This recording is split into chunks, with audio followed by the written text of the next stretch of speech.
my introduction to regulatory affairs was after I finished my PhD. It was at Procter & Gamble in Singapore. I did my PhD in Europe, but I moved to Singapore just basically looking for a job. And I really did not have an idea what the function was about. They were hiring a bunch of people, and I gave it a shot. You know, it was just like my first job, and loved it since. Yeah.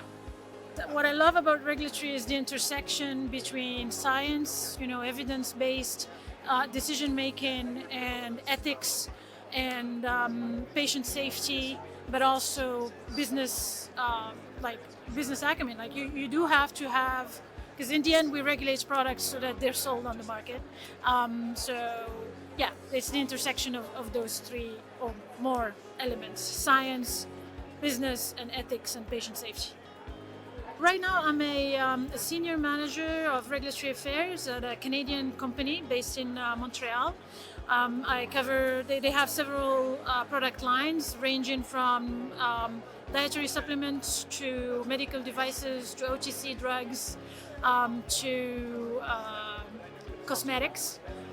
Yeah, so I oversee all their products on all the markets they're present in.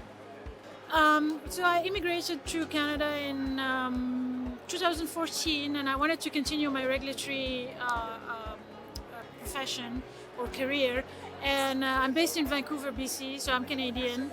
And yeah, I just reached out to the RAPS chapter, and yay, RAPS Vancouver. And yeah, it was a great place to meet people locally and yeah, and basically integrate the Canadian market as a newcomer. Oh yes, absolutely. I mean, well, just like the immediate access to a lot of expertise. Anytime I have a question, people are very, very responsive. The publications, the updates, the ongoing updates, you know, on what's going on, the strategy-wise also, and of course conversions. So yeah, yeah. As a regulatory professional, it's pretty much key to be part of RAPS. First is expertise, just having answers and questions. Like for example, right now with the EU MDR, the regulation is not clear, so there's a lot of conversations on regex, and people are sharing their experience, sharing you know, what happened with their products or feedback they got from the notified body, and or how they handle certain situations within their company.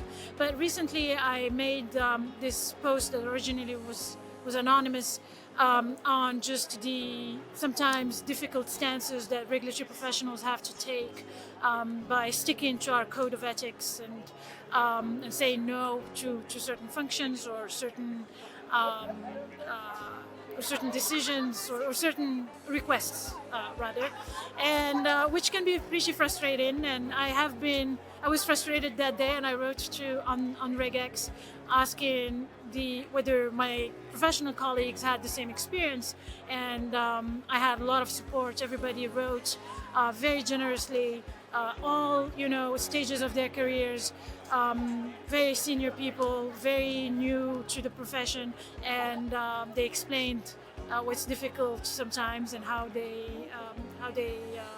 face that. And as a result, one of the posts was by someone that's part of the Code of Ethics committee, and she promised that the RAPS will look into revising the Code of Ethics. And yeah, I'm surprised today to learn that it was actually revised as a result of that. So those posts on regex are not just things that happen randomly. They're actually being used to improve the organization, which is amazing.